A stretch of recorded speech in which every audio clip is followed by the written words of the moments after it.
దేవుని యొక్క నామాలని ధ్యానం చేస్తా ఉన్నాం.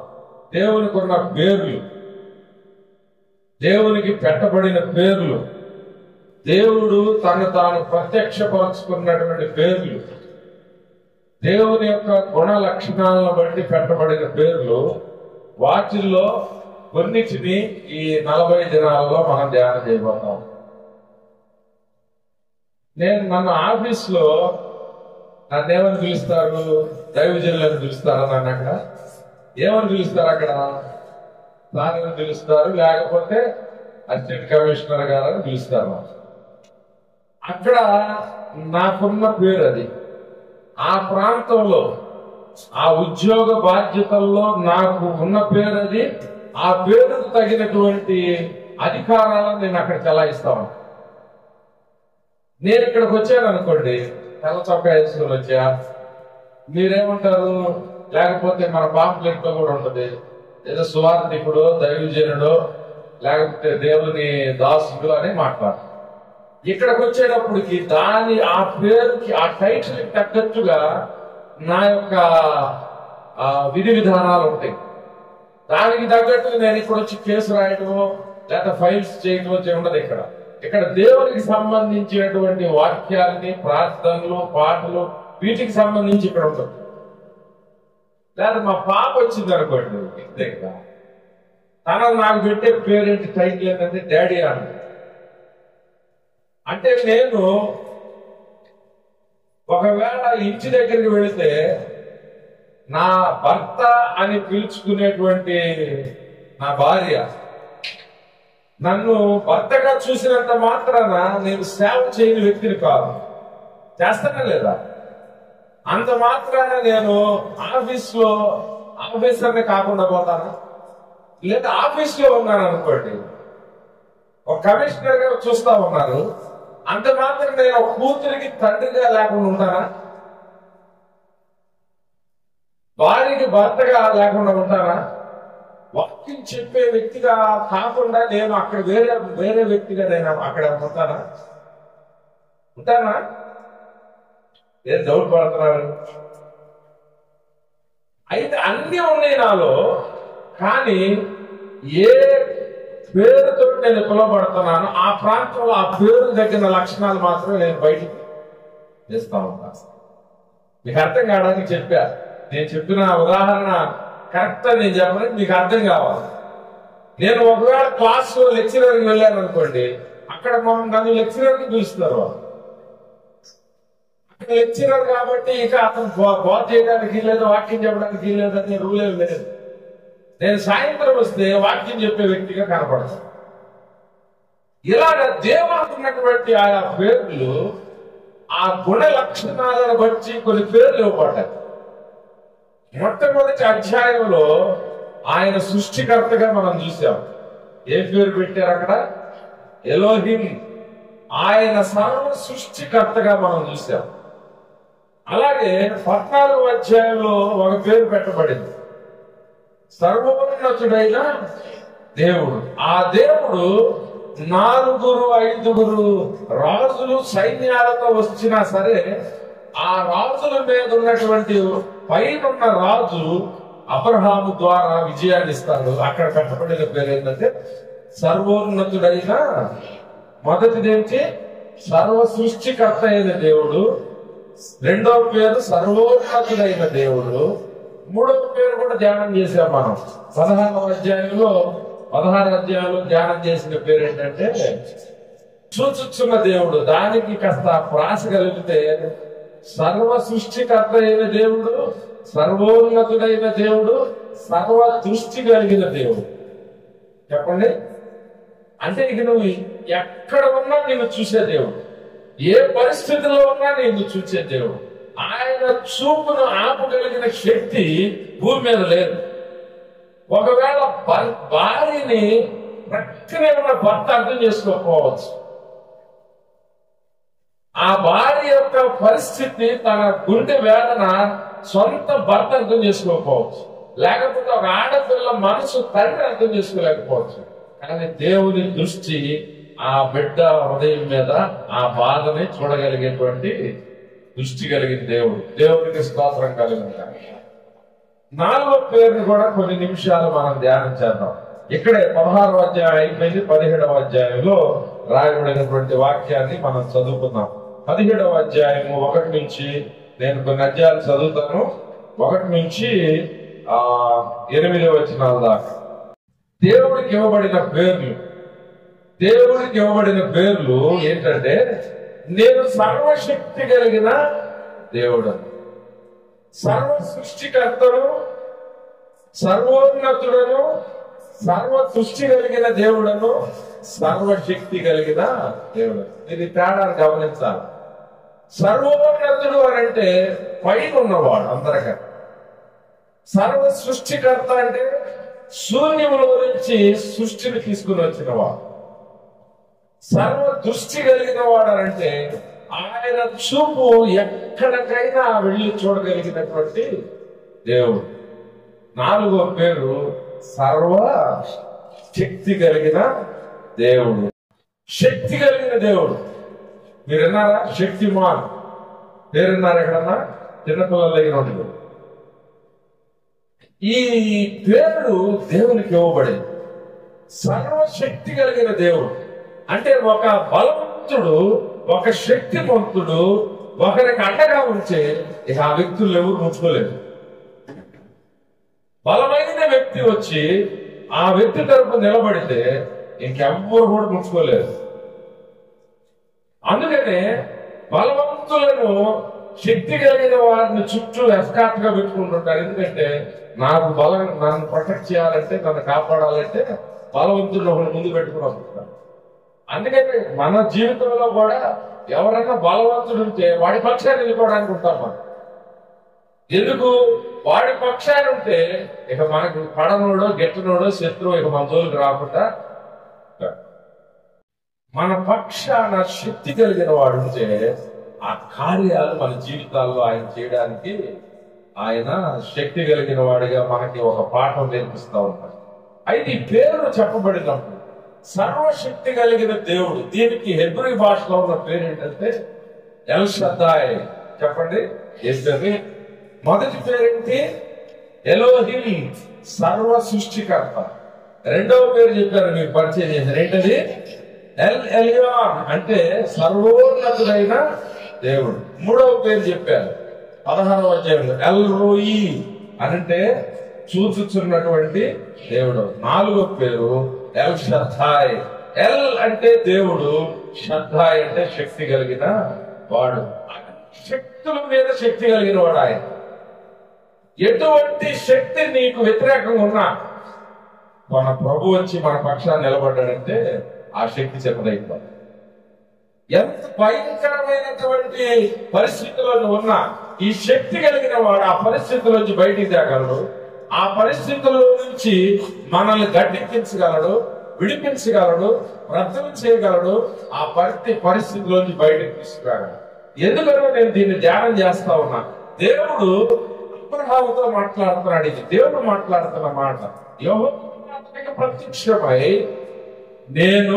దేవుడు పరిచయం చేసుకుంటున్నాడు. ఏమనంటే, నేను సర్వశక్తి కలిగిన దేవుడు. నిర్గమకాండం 6వ అధ్యాయం 3వ వచనం కూడా చూద్దాం. అసలు ముందు అదే మిమ్మల్ని చదివించాలని అనుకున్నాను, కానీ ఒక వరుసలో వస్తున్నాం కాబట్టి నిర్గమకాండము 6వ అధ్యాయము 3వ వచనం చదవండి. నేను సర్వశక్తి కలిగిన దేవుడను, దేవుడను పేరున అబ్రహాము, ఇస్సాకు, యాకోబులకు ప్రత్యక్షమైతిని గాని యెహోవాను నా నామమున నేను వారికి తెలియబడలేదు. కొంతకాలం అయిన తర్వాత మోషేతో చెప్తున్నాడు దేవుడు.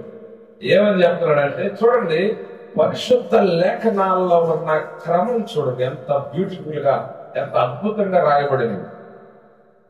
కొన్ని వందల సంవత్సరాల క్రితం రాయబడినటువంటి లేఖనాలు ఎంత క్రమాన్ని ఇచ్చిందో చూడండి. నేను ఫలానా దేవుడుగా ప్రత్యక్షమయ్యానని చెప్పొచ్చు, నేను దేవుడుగా ప్రత్యక్షమయ్యానని చెప్పొచ్చు. ఏ విధంగా అబ్రహాముతో మాట్లాడాడు దేవుడు కొన్ని వందల సంవత్సరాల తర్వాత మోషేకి చెప్తున్నాడు. ఏమనంటే, నేను అబ్రహాముకి సర్వశక్తి కలిగిన దేవుడుగా నేను ప్రత్యక్షమయ్యాను, కానీ యెహోవాగా నేను వారికి ప్రత్యక్షము కాలేదు. అంటే అబ్రహాం, ఇస్సాకు, యాకోబులకి ఎలాగ ప్రత్యక్షమయ్యాడంటే దేవుడు సర్వశక్తి కలిగిన దేవుడుగా ప్రత్యక్షమయ్యాడు. ఎల్ షద్దాయిగా ఆయన ప్రత్యక్షమయ్యాడు. అబ్రహాము, ఇస్సాకు, యాకోబులకు ఆయన ప్రత్యక్షమైనటువంటి ఆ టైటిల్ ఏమిటది చెప్పాలి గట్టిగా. ఈ మాట పలకాలి మన శరీరంలో. ఇంగ్లీష్ లో గాడ్ ఆల్ మైటీ అను. పెద్దలు ఒక మాట చెప్తా ఉంటారు, శాతన్ ఈజ్ మైటీ అంటే సైతానుడు బలం కలవాడంట, గాడ్ ఈజ్ ఆల్ మైటీ దేవుడు అంట ఆయన బలం కలవాడైతే ఆయన శక్తి కలిగినోడైతే సైతానుడు, మన దేవుడు సర్వశక్తి కలిగినోడు అంట. అతను మైటీ అంటే మన దేవుడు ఆల్ మైటీ అంటే వాడికి కూడా కొంత శక్తి ఉంది, కానీ ఆ శక్తి పనికిరాదు దేవుడు. అలాగా అబ్రహాముతో ప్రత్యక్షమై నేను సర్వోన్నతుడనే కావచ్చు, నేను ఎలోహిం కావచ్చు, ఎలియాను కావచ్చు, కానీ ఈ సందర్భంలో అబ్రహాము నేను నీకు ఎల్ షద్దాయిగా నేను నీకు ప్రత్యక్షమవుతున్నాను. దేవునికి స్తోత్రం కలుగునుగా. ఈ ఎల్ షద్దాయి అనేటువంటి పేరు నేను ఇక్కడ ధ్యానం చేస్తా ఉన్నాను 2 రోజులు. ఈ పేరు ప్రత్యక్షత చేసుకున్నప్పుడు దేవుడు తనే చెప్తున్నాడు, నన్ను ఇట్లా పిలవండి, నేను సర్వశక్తి కలిగిన దేవుడిని అని చెప్తూ ఉన్నప్పుడు అబ్రహాం పరిస్థితి ఏంటంటే అసలు పూర్తిగా నిస్సహాయ స్థితిలో ఉన్నాడు. 24 సంవత్సరాల కింద దేవుడు మాట్లాడాడు అబ్రహాంతో 13వ అధ్యాయంలో. ఏమనంటే నిన్ను గొప్ప జనంగా చేస్తారు ఓ అబ్రహాం అన్నాడు. ఏమన్నాడు? అసలు నీకు దేశాలు నిన్ను ఆశీర్వదిస్తావు, నిన్ను వ్యతిరేకిస్తే నేను వాళ్ళని వ్యతిరేకిస్తా, నువ్వు వారిని ఆశీర్వదిస్తే నేను ఆశీర్వదిస్తా, నువ్వు పో ఇది వద్దు అంటే నేను కూడా వద్దంట. ఇంత చక్కగా ఒక నిబంధన చేస్తాడు. 75 సంవత్సరాలు, 76 అయిపోయింది, 77 అయిపోయింది, 80 అయిపోయింది, 85 అయిపోయింది, 90 అయింది, 99 వచ్చేసింది. అంటే 24 సంవత్సరాలు గడిచింది వాగ్దానం తీసుకోవచ్చు. ఒక మాట మాట్లాడిన తర్వాత అబ్రహాము 24 సంవత్సరాలు వెయిట్ చేశాడు. గతంలో భౌతికమైన శక్తి లేదు, ఆ మాటను నమ్మేటువంటి ఓపిక కూడా లేదు. ఇక అర్థమవుతుందా? వయసు దాటిపోతా ఉంది, బిడ్డలు ఇస్తానన్నాడు దేవుడు, ఆ బిడ్డల్ని కనేటువంటి శక్తిని కూడా కోల్పోయాడు. అబ్రహాముతో మాట్లాడుతున్నప్పుడు శారాయి వింటుంది, థాట్ని శారాయి ముసిముసి నవ్వుకుంటా ఉంది. ఏమనంటే మా ఆయన ముసలోడు అయిపోయాడు, దేవుడేమో పిల్లలు ఇస్తానంటున్నాడు, నా గర్భం ఉడిగిపోయింది, ఈ స్త్రీ ధర్మం తగ్గిపోయింది, నేను బిడ్డలకనే పరిస్థితి నాకు లేదు, మా ఆయన కూడా ముసలోడు అయిపోయాడు, ఏంటి ఈ టైంలో ఇంకా వాగ్దానం ఉందంటారా అన్న. అంటే ఒక భయంకరమైన నిస్తేజమైన పరిస్థితుల్లో ఉన్న ఆ పరిస్థితుల్లో దేవుడు ఎలా పరిచయం చేసుకుంటాడంటే, అబ్రహాము నీ స్థితి అసలు అనుకూలంగా లేదు కదా, నీ పరిస్థితి అనుకూలంగా లేదు కదా, అసలు పుట్టడానికి అవకాశం లేదు కదా.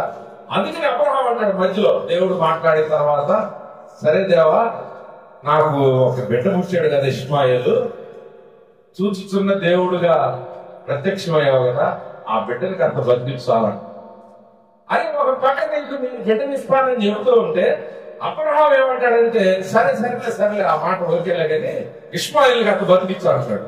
అంటే అతను ఎందుకు లేదు, అవకాశం లేదనుకున్నాడు. చాలాసార్లు మనం కూడా అనుకుంటాం, ఏదైనా చెప్తా ఉంటే పిల్లలు అసలు చెప్పేలాగని అది పక్కన పెట్టి కూడా చెప్పాను. అలాంటి పరిస్థితుల్లో అసలు ఏ మాత్రం అద్భుతానికి అవకాశం లేని పరిస్థితి అబ్రహాం శారాది. బిడ్డలకు అవకాశమే లేదు. అక్కడ ఆయన పరిచయం చేసుకుంటున్నాడు. అబ్రహాము నేను సర్వశక్తి కలిగిన దేవుడు, దేవునికి స్తోత్రం కలుగు, నేను సర్వశక్తి. ఈ మాట చెప్తున్నప్పుడు అబ్రహాం పొజిషన్ మామూలుగా సర్వోన్నతుడైన దేవుడు అన్నప్పుడు భూమి మీద నిలబడే ఉన్నాడు. కానీ ఈ మాట పలికినప్పుడు అబ్రహాం ఒక పొజిషన్ లో ఉన్నాడు. అది చూద్దాం చూడండి, 3వ అధ్యాయం 3వ వచనం 17:3. అబ్రహాము సాగిలపడి ఉండగా, ఇంకొక మాట కూడా చదవండి ఇక్కడ 17వ వచనం. అప్పుడు అబ్రహాము సాగిలపడి, అంటే ఈ మాట ఎంత శక్తి కలిగిన మాట అంటే మీరు ఊహించాలి. ఒక కండలు తిరిగిన బలవంతమైన ఒకడు ఉంటే ఆడి ముందు కుక్క ఇట్లా ఇట్లా ఇట్లా అంటా ఉంటుంది. మనం కూడా ఎందుకులే బాబు అని చెప్పి తగ్గిపోతాం. దేవుడు తన ప్రత్యక్షతని ప్రత్యక్షపరుచుకున్నప్పుడు, నేను సర్వశక్తి కలిగిన దేవుడు, నా శక్తి ముందు ఏ శక్తి పనికిరాదను అబ్రహాం సాగిలపడిపోయాడంట. దేవునికి స్తోత్రం కాదు. ఆ శక్తి ముందు దేవుడు ఎదుట అబ్రహాం కనీసం మోకాళ్ళ మీద ఉండడానికి దేవుడు ఇష్టపడాల. సాగిలపడిపోయాడంట. ఆయన ఆ నవ్వెత్తం కూడా సాగిలపడి నవ్వేశాడంట. చివరి నవ్వొచ్చినప్పుడు అంతగా శక్తి కలిగిన దేవునిగా పరిచయం చేసుకుంటా ఉన్నాడు. ఏ పరిస్థితుల్లో ఈ పేరుని ప్రత్యక్షపరుచుతున్నాడో చూడండి. ఏ పరిస్థితులు అనంటే, వారి పరిస్థితుల్లో ఏమాత్రం కూడా బిడ్డలకు అవకాశం లేదు. 24 సంవత్సరాలు వెయిట్ చేశారు వారు. ఒక ప్రక్క హాగర బిడ్డలు కని 13-14 సంవత్సరాలు వచ్చేసి వాడు చక్కగా తిరుగుతా ఉన్నాడు. ఆ హాగరు ఈ శారమ్మను చూస్తూ ఒకవేళ గేలిగా వస్తూ ఉండవచ్చు. ఇద్దరు కలిసి 14 ఏళ్ళు ఆ బిడ్డ పుట్టినా కూడా ప్రయాణం చేశారు. ఇంకా ఎదురు చూస్తా ఉన్నారు. సరే లేకపోతే ఇష్టమాయలే నా బిడ్డ అని అనుకున్న పరిస్థితుల్లో మళ్ళా 99 ఏళ్ళకు వచ్చి దేవుడు ఏం మాట్లాడుతున్నాడు? అబ్రహాము, నా పేరేంటో తెలుసా? నా పేరు ఎల్ షద్దాయ్, నా పేరు సర్వశక్తి కలిగిన దేవుడు. ఉదాహరణకి మీకు ఏదైనా డబ్బులు కావాలనుకున్నాం, 10,000 అడగడానికి వచ్చారు. మరి రేపు శనివారం రండి. శనివారం వచ్చినాక శనివారం కాదులేకండి పనిపడి సోమవారం రండి. అట్లా మిమ్మల్ని సంవత్సరం తిప్పారు అనుకోండి, అది మీరు నమ్ముతారా? సంవత్సరం తిప్పారు అనుకోండి, నమ్ముతారా? నేనేమన్నాను, అమ్మా నీకెందుకు అసలు నేను తలుచుకుంటే నీకు కోటీశ్వరరాలు చేస్తానంటున్నా, 10,000 కూడా ఇట్లా. నేనేమన్నాను, ధర్మంతరాలు చేస్తాను నేను అంటున్నా.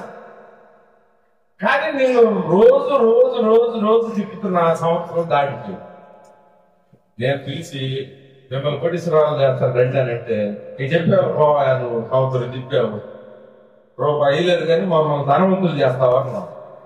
ఒకసారి ఊహించుకోండి ఇలాంటి పరిస్థితి. అసలు దాని ఆ యొక్క అబ్రహాం పరిస్థితుల్లో అప్పుడు మరలా పరిచయం చేస్తున్నాడు దేవుడు. అబ్రహాం, నేను ఎల్ షద్దాయ్, నేను సర్వశక్తి కలిగిన దేవుడు. నేను నీ జీవితంలో నా శక్తితో ఒక అద్భుతాన్ని చేయగలిగిన దేవుడు. నేను చేతగాని వ్యక్తి కాదు. నేను నీ పరిస్థితి ప్రతికూలంగా ఉంది. అసలు నీ ముసలితనంతో ఉన్నావు, నీ గర్భం ముడిగిపోయింది శారమ్మ. ఇదిగో నేను మళ్ళీ మాట్లాడుతున్నా.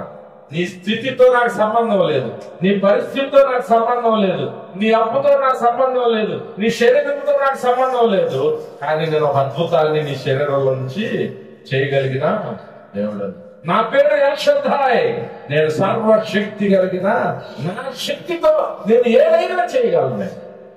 దేవునికి స్తోత్రం కలుగునుగా. దేవునికి మహిమ చెల్లిద్దాం. దేవునికి స్తోత్రం కలుగునుగా.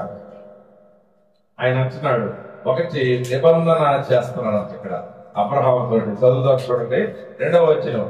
నాకును నీకును మధ్య నా నిబంధనను నియమించి నిన్ను అత్యధికంగా అభివృద్ధి పొందించదను. అభివృద్ధి పొందించడం అంటే బ్లెస్సింగ్. ఒక పూరి గుడిసెలో ఉన్నటువంటి ఒక వ్యక్తిని మంచి ధనవంతులుగా, చక్కని కట్టడం కలిగిన ఇల్లు, చక్కగా బిడ్డల జీవితాల్లో మంచి చదువులు అన్ని అభివృద్ధించబడి అద్భుతంగా వారు చక్కని సంతోషకరమైన ఒక కాపురంగా కుటుంబంగా ఉండాలని అంటే ఎంత చేయాలో తెలుసా వాళ్ళకి? దేవుడు చెప్తా ఉన్నాడు, నేను అలాంటి నిబంధన నీతో చేస్తాను. నీ రూపురేఖలు మార్చేస్తాను, నీ పరిస్థితి మార్చేస్తా. నీకు బిడ్డలు లేదు కాదు, నీ పరిస్థితి తెలుసా? జనములకు నిన్ను తండ్రిగా చేస్తా, నీ గర్భముల నుంచి రాజులను నేను పుట్టిస్తా. అసలు అక్కడ 24 ఏళ్ళు అయింది, కనీసం వేలువిళ్ళు వాంతులు కూడా జాగ్రత్తకు లేవు. కానీ దేవుడు మాట్లాడుతున్నాడు. ఏం మాట్లాడుతున్నాడు? ఆ? ఏం మాట్లాడుతున్నాడు? వచ్చి ఒక నిబంధన, కొంతమంది నిబంధన చేసుకుంటారు, ప్రామిస్ చేసుకుంటారు, ఒక అగ్రిమెంట్ చేసుకుంటారు. బలవంతుడితో అగ్రిమెంట్ అయితే ఏమైతే తెలుసా? ఇక వాడే చూసుకుంటాడు మన గురించి. మన దేవుడు అబ్రహాముతో నిబంధన చేస్తున్నాడు, మనతో కూడా ఒక నిబంధన, ఆధ్యాత్మికమైన నిబంధన మనతో ఉన్నది. ఇక అబ్రహాముతో దేవుడు మాట్లాడుతున్నాడు. దేవుని యొక్క పనిగా అబ్రహాం ఆశీర్వదించు. 2-3 చెప్పి నేను ముగిస్తాను. ఒకటి చెప్తా ఉన్నాడు, అసలు పూర్తి భిన్నమైనటువంటి ఒక మాట మాట్లాడుతున్నాడు. ఏమనంటే, నీకు బిడ్డలు లేరు కదా, 100 సంవత్సరాలు అవుతుంది నీకు బిడ్డలు లేరు. నేను కూడా మాట్లాడి 24 సంవత్సరాలు అయింది అబ్రహాం. మళ్ళా చెప్తాను చూడు, నీకు వచ్చే సంవత్సరం ఈ టయానికి ఒక మగ బిడ్డలు నేను నీకు ఇస్తున్నాను. దేవునికి స్తోత్రం కలుగుతాను. నీ శరీరంలో మార్పులు చేస్తా. నీకు శక్తి ఉంటే కాదు నీకు బిడ్డ పుట్టేది. నీ శక్తి లేకపోయినా, నీ భార్య గర్భం ఉడిగిపోయినా, వృద్ధాప్యమైనా, అసలు పిల్లలు కంటానికి మీరు పనికి రాకపోయినా, నేను సర్వశక్తి కలిగిన దేవుడు, నేను ఎల్షద్దాయి అయినటువంటి దేవుడు. ఎల్షద్దాయి దేవుడు మన జీవితాల్లో దేవుడుగా మనకుండును గాక. నీ స్థితి నువ్వు అర్హుడు కాదు, శారమ్మ అర్హురాలు కాదు, కానీ నా పేరేంటో తెలుసా? ఎల్షద్దాయి, సర్వశక్తి కలిగింది. నా శక్తితో నేను ఏదైనా చేయగలను. నా శక్తితో నీ అప్పులు తీర్చేయగలను. నా శక్తితో నీకు బిడ్డలు ఇవ్వగలను. ఒక్క బిడ్డలు ఏంటంటే జన్మలకు నేను తండ్రిగా చేస్తాను. రాజులను నీ వంశాల నుంచి తీసుకుని వస్తాను. నీ వలన దేశాలే ఆశీర్వదించబడతాయి. అప్పుడు అసలు నీ పేరు మార్చేస్తాను అనుకో అన్నాడు. ఏమన్నాడు? అమెరికాలో ఏం చేస్తారంటే, ఇక్కడ కూడా మీకు తెలియదు కానీ, హై లెవెల్లో సెంట్రల్ గవర్నమెంట్ లో బాగా నక్సలైట్స్ తో పోరాడినప్పుడు కానీ, తీవ్రవాదులతో పోరాడినప్పుడు కానీ, ఈ యొక్క సైన్యంలో ఉన్న వ్యక్తులు మరలా జనంలోకి వచ్చేటప్పుడు వారిని పగబట్టి చంపేస్తారేమో అని పేరు, ఊరు అన్ని మార్చి కొత్త పేరు ఇచ్చి, కొత్త కార్డు ఇచ్చి, కొత్త ఆధార్ కార్డు ఇచ్చి ఒక చోట పెట్టేస్తారు గవర్నమెంట్. వాళ్ళకి అన్ని ఇచ్చేస్తారు. ఇక వాళ్ళకి బయట వాళ్ళ పేరు, ఎందుకనంటే నీ ఫోన్ కాల్ పెట్టో లేకపోతే నీ ఆధార్ కార్డు పెట్టో చూస్తే ఈ పేరు పలానా చోట ఉన్నాడని టెర్రరిస్టులు గుర్తుపెట్టుకుని చంపుతారని ఎక్కువగా అమెరికా దేశంలో ఇట్లా పేరు, ఊరు అన్ని మార్చేసి కొత్త పేరు ఇచ్చి, కొత్త ఊరు ఇచ్చి, కొత్త స్థలం ఇచ్చి అక్కడ ఉండమని చెప్పారు. అబ్రహాముతో దేవుడు అన్నాడంట, నీ పాత పేరు ఉన్న కానీ నీకు నెత్తి మీద దరిద్రం ఉన్నట్టుంది అబ్రహాం, నీ పేరు మార్చేస్తాను. ఇక నుంచి నీ పేరు అబ్రహాము అనబడును, అనేక మందికి నీవు తండ్రివై. దేవునికి స్తోత్రం కలుగును. చాలా మంది పిలిచాడు. అక్కడ దరిద్రం పోతే అక్కడ మొత్తం దరిద్రం బాగు, ఆమెను కూడా విలువ అన్నాడు. పిలిచి ఇక నుంచి ఏం పేరు? తేరా కాదు. ఆమె కూడా నవ్వుకున్నాడు. చూశాడు, నువ్వు నవ్వుతావులే, నా శక్తి ఏంటో నీకు చూపిస్తాను. వచ్చే సంవత్సరం మీదటికి ఈ రోజున నీవు బిడ్డతో ఏమంటావు? నా పేరు తెలుసా శారమ్మ? నా పేరు తెలుసా? సర్వశక్తి కలిగిన దేవునికి స్తోత్రం కలదు. దేవునికి స్తోత్రం కలదు. ఆయన శక్తివంతుడైన దేవుడు మన జీవితాల్లో ఆ శక్తి ప్రభావం బట్టి అన్ని పరిష్కారం అయిపోతామని దేవునికి స్తోత్రం. మన బిడ్డల జీవితాల్లో ఆయన ఎల్షద్దాయిగా ఉండే దేవుడు సంతానాన్ని ఇస్తాడు. దేవుడు అబ్రహాంతో మాట్లాడాడు, నేను ఎల్షద్దాయి అన్నాడు. అది తెలుసుకున్నాడు. ఇస్సాకు యాకోబుతో మాట్లాడుతున్నాడు. చూడండి 28వ అధ్యాయం 3వ వచనం, 28:3 త్వరగా 28:3. సర్వశక్తి గల దేవుడు నిన్ను ఆశీర్వదించి నీవు అనేక జనములగునట్లు నీ సంతానాభివృద్ధి కలుగు చేసి విస్తరింపజేసి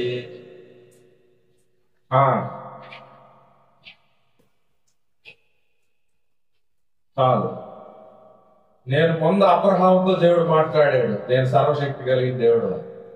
ఇస్సాకు యాకోబుతో మాట్లాడుతున్నాడు, యాకోబు కూడా మాట్లాడుతున్నాడు. 35:11 యాకోబుతో దేవుడు మాట్లాడుతున్నాడు. చూడండి, నేను సర్వశక్తి కలిగిన దేవుడను, నీవు ఫలించి అభివృద్ధి చెంది జనములు సమూహములు నీ వలన కలుగును, రాజును నీ గర్భవాసమున ఇచ్చేదారు. మీరు గమనించారా? అబ్రహాంతో మాట్లాడినప్పుడు సర్వశక్తి కలిగిన దేవుడు, యాకోబుతో మాట్లాడినప్పుడు సర్వశక్తి కలిగిన దేవుడు అనే పేరుతో మాట్లాడినప్పుడు, ఇస్సాకు యాకోబుతో మాట్లాడినా, ఇస్సాకుతో మాట్లాడిన ఈ పేరు పెట్టినప్పుడల్లా 2-3 పదాలు నేను గమనించగలిగాను. ఒకటి, నీ గర్భవాసము, నీ జనములు, నీ సంతానము, నీ కింద రాజు. అంటే దేవుడు గర్భాన్ని తాగటానికి ఈ పేరును వాడేటంట. దేవునికి స్తోత్రం కలుగుగా. ఎవరైనా సరే ఇక్కడ మీరు మీ గర్భము విషయంలో దేవుడు అద్భుతం చేయదలుచుకున్నా, మీ గర్భవాసాన్ని పుట్టిన బిడ్డల జీవితాలు అద్భుతం చేయదలుచుకున్నా, మీరు ప్రార్థన చేయాల్సిన పేరేంటో తెలుసా? ప్రభువా, సర్వశక్తి కలిగిన దేవా, ఎల్ షద్దాయ్ అయిన దేవా, మా బిడ్డల జీవితాల్లో నా గర్భాన్ని తాకు, నా గర్భవాసాన్ని పుట్టిన బిడ్డలు నీవు తాకు, వారిని జనాంగంగా విస్తరింపజేయి, వారిని రాజులుగా అధికారులుగా విస్తరింపజేయి, గొప్ప వ్యక్తులుగా చేయి, ఈ చీకట్లో నుంచి వారిని విడిపించు అని ప్రార్థన చేయడానికి ఈ పేరును మనం. రెండోది కూడా అక్కడ మనం చదువుతున్న ఈ అన్ని చోట్ల ఆదికాండం 17వ అధ్యాయంలో కానీ, 28వ అధ్యాయంలో కానీ, 35వ అధ్యాయంలో కానీ, ఆ తర్వాత యాకోబు కుమారులతో మాట్లాడుతూ ఉన్నాడు. 48:3 కూడా చూడండి. యాకోబు యోసేపుతో మాట్లాడుతున్నాడు. చూడండి, అబ్రహాము, ఇస్సాకు, యాకోబు, యోసేపు ఈ నలుగురికి ఎలా పరిచయం అయ్యాడంటే సర్వశక్తిగా ఎల్ షద్దాయ్ దేవుడుగా ప్రత్యక్షమయ్యాడు. 48:3 తెచ్చి సంతానాభివృద్ధి కలుగజేసి విస్తరింపజేసి జనముల సమూహముగాను నిత్య స్వాస్థ్యముగాను. ఈ పదాలు మీరు అండర్లైన్ చేసి పరిచయం. చూడండి, ఎక్కడైతే ఈ పేరు పెట్టి పరిచయం అయ్యాడు దేవుడు, నా వైపు చూడాలి. ఎక్కడైతే ఎల్ షద్దాయ్గా పరిచయం అయ్యాడు, ఎక్కడైతే సర్వశక్తి కలిగిన దేవుడుగా పరిచయం అయ్యాడు, అక్కడ ఆశీర్వాదం ఇస్తానంటున్నాడు, అక్కడ గర్భాన్ని తాగుతానంటున్నాడు, అక్కడ భూమిని ఇస్తాను, ప్లేస్ ఇస్తానంటున్నాడు, నీకు నిత్య స్వాస్థ్యముగా ఈ భూమిని ఇస్తానన్నాడు, నీకు పర్సన్స్ ఇస్తానంటున్నాడు, నీకు నీ గర్భముల నుంచి ఒకటి కాదు జనాంగాన్ని ఇస్తానంటున్నాడు. ఎక్కడ పట్టినా సరే ఈ పేరు సంతానాభివృద్ధి, ఆశీర్వాదము, విస్తరింపజేయడము, నిత్య స్వాస్థ్యముగా నేను ఇస్తాను, ఈ పదాలు వాడటమే మనం గమనిస్తాం. దేవునికి స్తోత్రం కలుగుతుంది. ఆయన పరిచయం అయ్యే పేరులోనే మనకు ఆశీర్వాదం, ఆయనకు పరిచయం అయ్యే పేరులోనే మన గర్భం తాకబడిద్దాం, ఆయనకు పరిచయం అయ్యే పేరులోనే మనం విస్తరించబడతాం, ఆయనకు పరిచయం అయిన పేరులోనే మన భూమి మనకి స్వాస్థ్యంగా మనకి ఇవ్వబడి. ఎంత గొప్ప దేవుడు మనకి పరిచయం అయ్యాడో చూడండి. ఆ దేవుని బట్టి గట్టిగా స్తుతులు చెల్లిద్దాం, మహిమ చెల్లిద్దాం. ఎలా పరిచయం చేసుకున్నానని చెప్తాడు మోషేతోటి. మోషే, నేను అబ్రహాము, ఇస్సాకు, యాకోబులకి నేను సర్వశక్తి కలిగిన దేవుడుగా నేను పరిచయం అయ్యాను తప్పితే యెహోవా అనే పేరుతో నేను వారికి పరిచయం కాదు. ఎందుకంటే వాళ్ళ జీవితాలు ఎండిపోయినాయి, వారి జీవితంలో అద్భుతం లేదు. అందుకని నేను శక్తి కలిగిన దేవుడుగా వారి జీవితంలో నేను పరిచయం అయ్యాను. నా శక్తితోటి వారిలో జనసత్వాలను నేను నింపుకొచ్చాను, నా శక్తితోటి వారి శరీరంలో నేను మార్పులు తీసుకొని వచ్చాను, నా శక్తితోటి ఆ కుటుంబంలో మార్పులు తీసుకొని వచ్చాను, నా శక్తితో వారిని విడుదల చేశాను, నా శక్తితో వారిని విస్తరింపజేశాను, నా శక్తితో వారిని ప్రతి పరిస్థితిలో నుండి బయటికి తీసుకొచ్చి ఒక పితరుడుగా అతన్ని నేను నిలబెట్టాను. యేసు ప్రభు కూడా చివరిలో సిలువేసినప్పుడు మాట్లాడు, సర్వశక్తి అయిన తండ్రి కుడిపార్శ్వమున నేను కూర్చుంటాను. చూద్దాం, చూడండి, మత్తయి సువార్త 26:64, మార్క్స్ సువార్త 14:62. నేను ముగిచ్చేస్తాను. ఇది ఒకటి చెప్పు, ఒక్కటి చదవండి చాలు. 2 రిఫరెన్స్ ఒకటే, ఒకటి చదవండి. ఇది మొదలుకొని ఆ మనుష్య కుమారుడు సర్వశక్తుని యొక్క కుడిపార్శ్వమున కూర్చుండి ఆకాశ మేఘారూఢుడై వచ్చుటయు మీరు చూతురని చెప్పాను. చాలు, నేను ఆ సందర్భం ఒకటే మాట్లాడు. యేసు ప్రభు కూడా కనెక్షన్ మిస్ కాల. అంత టెన్షన్ లో సిలువ వేసే టెన్షన్ లో ఉండి కూడా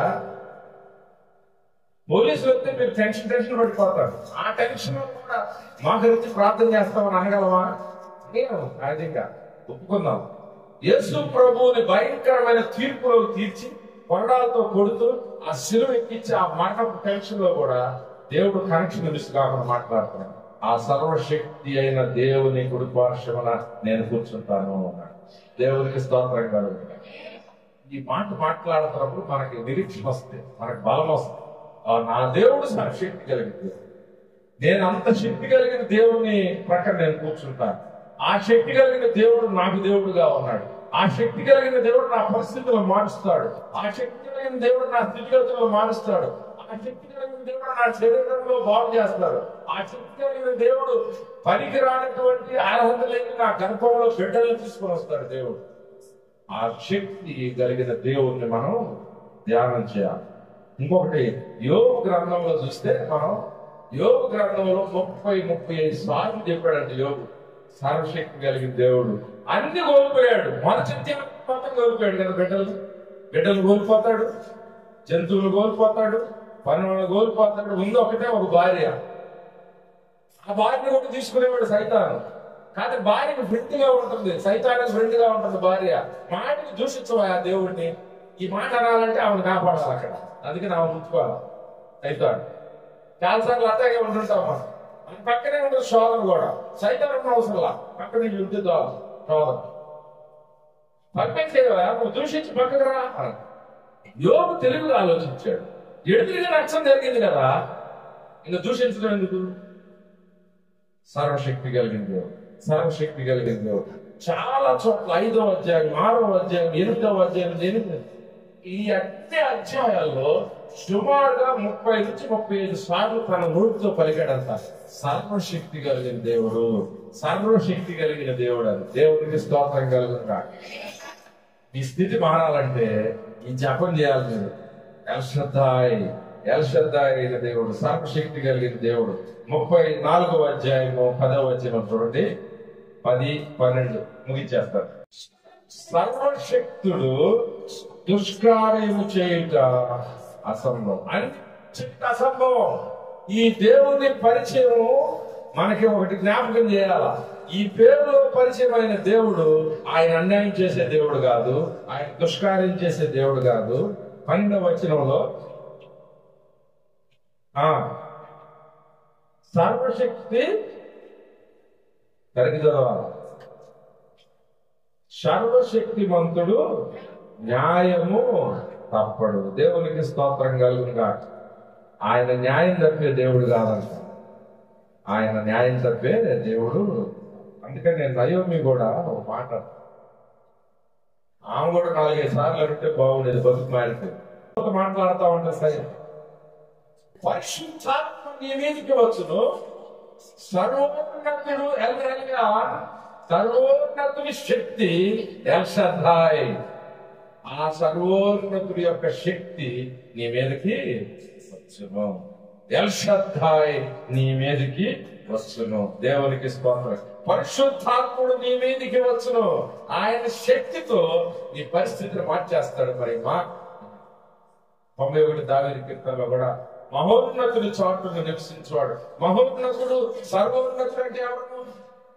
ఎల్యాన్ అనేటువంటి దేవుడు మహోన్నతుడి చాటును నివసించేవాడు, దక్షిణని నీడను విశ్రమించేవాడు, ఎల్షద్దాయి కింద ఉన్నటువంటి వాడు. అంటే ఒక బలమైన వ్యక్తి ఉంటే తోడు మనం ఎంత పిల్లల్లాగా పడుకుని పోతాము, అది నిశ్చత్తగా పడుకుని పోతాం. మహోన్నతుని చాటున నివసించేవాడు, సర్వశక్తి నీడన విశ్రమించేవాడు. ఆయనే నా కోట, నేను నమ్ముకున్న దేవుడు, నా ఆశ్రయము. అంత గొప్ప దేవుని క్రింద మనం ఉన్నట్లుగా ఆ కీర్తనకారుడు చెప్తాడు. 4వ పేరు మీకు పరిచయం చేస్తున్నా. ఏమిటా పేరు? అది ఎల్షద్దాయ్. గట్టిగా చెబుదాం. ఈ మాట మీ శరీరంలో వచ్చి పలకాల, మీ శరీరంలో జబ్బులు పోవాలా, మీ శరీరంలో అద్భుతం జరగాల, మీ శరీరంలో ఉన్న రుగ్మతలు పోవాలా. ఎల్షద్దాయ్, ఎల్షద్దాయ్, సర్వశక్తి కలిగిన దేవుడు అని మనం మాట్లాడాలి. సర్వశక్తి కలిగిన దేవుడిగా గృహంలో మనం జపం చేద్దాం, మనం ధ్యానం చేద్దాం. మన ఒంట్లో ఇంట్లో ఉన్న చీకటి శక్తులు పోవాలి అని అంటే ఈ శ్రద్ధ అనే దేవుణ్ణి మనం నిత్యము ఆరాధించే వారంగా మనం దేవునికి స్తోత్రం కలుగుతున్నాం. దేవుని స్తోత్రం చెబుతాం. ఎలోహిం దేవానికి స్తోత్రాలు, ఎలినాడైన దేవానికి స్తోత్రాలు, ఎల్రూయి అయిన దేవానికి స్తోత్రాలు, ఎల్షద్ద అయిన దేవానికి స్తోత్రాలు, సర్వ సృష్టికర్తానికి స్తోత్రాలు, సర్వోన్నతుడానికి స్తోత్రాలు, సర్వ దృష్టి కలిగిన దేవానికి స్తోత్రాలు, సర్వశక్తి కలిగిన దేవానికి స్తోత్రం. ప్రార్థన చేసుకుంటాం.